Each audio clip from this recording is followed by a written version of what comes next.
Welcome back. सुबह सवेरे पाकिस्तान आप देख रहे हैं और हम अक्सर ये डिस्कस करते रहते हैं कि ये जो सेंचुरी है, ये जो सदी है, ये इंफॉर्मेशन की, साइंस की, टेक्नोलॉजी की, तिब की, इंजीनियरिंग की दुनिया की है। और बहुत ही अच्छा लगता है जब पाकिस्तान उस हवाले से कोई एक, जैसे कहते हैं ना, माइलस्टोन अचीव करता है। ये एक अच्छी खबर है कि रुकन सिंध असेंबली डॉक्टर इमरान अली शाह, जो कि सिर्फ सियासत के मैदान में ही कामयाबी के झंडे नहीं गाड़ रहे बल्कि इंतहाई कामयाब ऑर्थोपेडिक सर्जन भी हैं। उन्होंने ऑर्थोपेडिक सर्जरी में एक और कामयाबी हासिल की है और कराची डीएमसी वस्ती के 29 साला मुलाजिम माइकल पीरा की 45 मिनट में कामयाब पेचीदा सर्जरी करके उसे ज़िंदगी भर की माजूरी से बचा लिया। बड़ी बात है, बड़ी कामयाबी है। हम सियासतदानों की ना ये साइड शायद दिखाते ही नहीं है, ह्यूमन साइड उनके छोड़ देते हैं। माजूरी की सूरत में माइकल को ना सिर्फ रोज़मर्रा के मामूलात ज़िंदगी में दुश्वारी का सामना करना पड़ सकता था बल्कि उनको अपने रोज़गार से भी हाथ धोना पड़ सकता था। और पाकिस्तान के हालात हम जानते हैं कि एक कमाने वाला है, 7-7, 8-8 जो हैं वो खाने वाले हैं। और ये बड़ी पेचीदा सर्जरी थी। हम इसलिए इसकी बात कर रहे हैं, सर्जरीज तो होती रहती हैं, लेकिन रुकन सिंध असेंबली और मारूफ orthopaedic surgeon doctor Imran Ali Shah साहब इस वक्त हमारे साथ मौजूद हैं। उनसे ही बात करेंगे। डॉक्टर साहब अस्सलामु अलैकुम, गुड मॉर्निंग। डॉक्टर साहब, ये सर्जरी किस कदर मुश्किल थी माइकल की और अब तक आप कितनी सर्जरीज कर चुके हैं? कितनी मुश्किल थी ये सर्जरी उन सर्जरीज के मुकाबले में जो पहले हुई हैं? बहुत बहुत शुक्रिया, thank you for having me on your show. जी, ये माइकल हमारे डीएमसी सेंट्रल, जहाँ का मैं एमपीए भी हूँ, वहाँ पे वहीं के एम्प्लॉई हैं और ये वहाँ पे जेनिटोरियल स्टाफ जो होता है उसके तौर पे काम कर रहे थे। तो ट्रैक्टर की जो वो होता है ना, आगे ब्लेड लगा होता है, वो दीवार पे लगा, पूरी दीवार उसके पैर पे आके गिरी, उसकी वजह से उसकी टांग कट गई थी। प्रॉब्लम हड्डी टूटना नहीं होता, प्रॉब्लम होता है जब हड्डी के साथ साथ खून की वेसल्स यानी ब्लड वेसल्स जिनको कहते हैं वो भी डैमेज हो, क्योंकि फिर जब एक दफ़ा खून की नाली डैमेज हो जाए तो हमारे पास 4 से 6 घंटे की विंडो होती है, उसमें इसको रिपेयर करना होता है और साथ में हड्डी को भी स्टेबलाइज करना होता है। प्रॉब्लम ये हुई थी, बेचारा एक लोकल हॉस्पिटल में गया और वहाँ पे डीएमसी यानी कि लोकल गवर्नमेंट के साथ में ऑफिशियल्स भी थे। उन्होंने कहा कि जी इसकी टांग को काट देना चाहिए।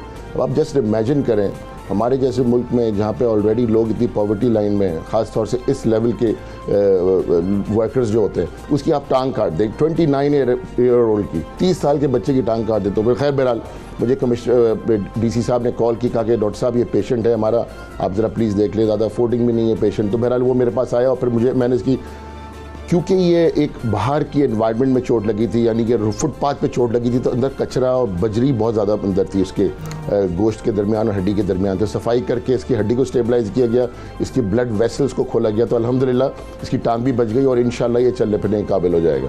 बिल्कुल सही। अच्छा डॉक्टर साहब, ये बहुत अच्छा लगा कि हमारे सियासत में ऐसे लोग भी हैं जो बाकी शोबाजात में भी कामयाबी हासिल करते हैं। और जैसे हमें बताया जाता था, वज़ीर-ए-आज़म इमरान खान साहब बताया करते थे कि इतने PhDs हैं बाकी जो मुल्कों की पार्लियामेंट है उसमें, अब हम आके ढूंढ रहे होते हैं कितने PhDs हैं हमारे मुल्क की सियासत में।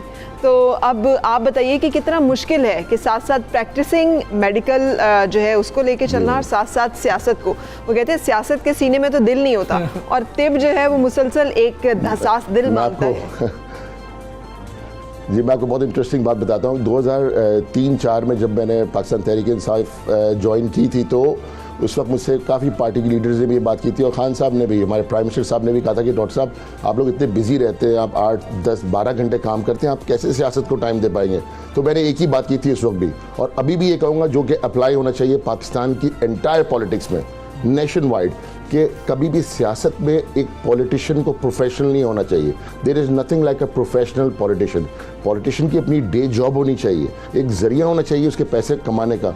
वरना अगर आप इसलिए आ रहे हैं पॉलिटिक्स में कि आप अभी लैंड क्रूज़र कब लेंगे, ज़मीनें कब खरीदेंगे या फिर अपने दूसरे तरीके मीन से पैसे कैसे कमाएंगे, तो फिर उधर ही करप्शन शुरू हो जाती है। तो मेरे ख्याल से हमेशा पॉलिटिशियन को एक प्रोफेशनल आदमी होना चाहिए, उसकी सोच होनी चाहिए, उसने वेल ट्रेवल किया हुआ होना चाहिए, उससे फिर आदमी डिलीवर अच्छा करते हैं। हाँ, लेकिन वो आप लोगों ने ही फिर इलेक्टेबल्स की पॉलिटिक्स कर ली ना। आप लोगों ने ही पहले कहा कि PhDs होंगे, नए सियासतदान आएंगे, फिर आप ही ने कहा नहीं जी इससे तो 2012-13 के इलेक्शंस नहीं जीते जा सकते, तो अब तो जीतने के लिए हमें इलेक्टेबल्स चाहिए।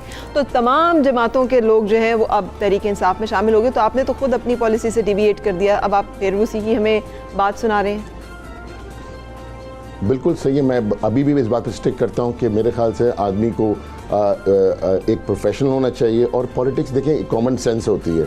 Khan Saab is bringing reforms in the country. Now I don't want to be this very political interview with me right now. मगर Khan Saab is bringing in people who are from an educated background. हमारे आप MPs देख लें, सिंध के MPs देख लें, हमारे leader of opposition को देख लें, he is an NED graduate. बाकी जो लोग हैं हमारे MPs ज़्यादातर they are from a background that have professionals inside होते हैं, ताकि उनको फिर दूसरे रास्ते नहीं देखने पड़ते ना। It is not easy working for me as a politician, going to the parliament में टाइम निकाल के सियासत को भी देना है। कल दोपहर को मैं, हमारे जो शेराजी भाई उनका इंतकाल हुआ है, ठट्टा में था, दिन के वक्त रात को मैं ऑपरेशन कर रहा था। तो मतलब ट्रैवलिंग बहुत होती है, और आपको पता है मैं सिर्फ कराची नहीं देख रहा, थोड़ा मैं ठट्टा का एरिया भी देखता हूँ, सजावल का एरिया भी देखता हूँ। और साथ में मुझे पहले टाइम कम था, इन्होंने मुझे खुर्रम शेर जमान साहब जो हमारे प्रेसिडेंट है कराची, इन्होंने डिसाइड किया कि मुझे डिस्ट्रिक्ट सेंट्रल का प्रेसिडेंट भी बना दिया पाकिस्तान तहरीक इंसाफ का। So I have got a lot on my plate.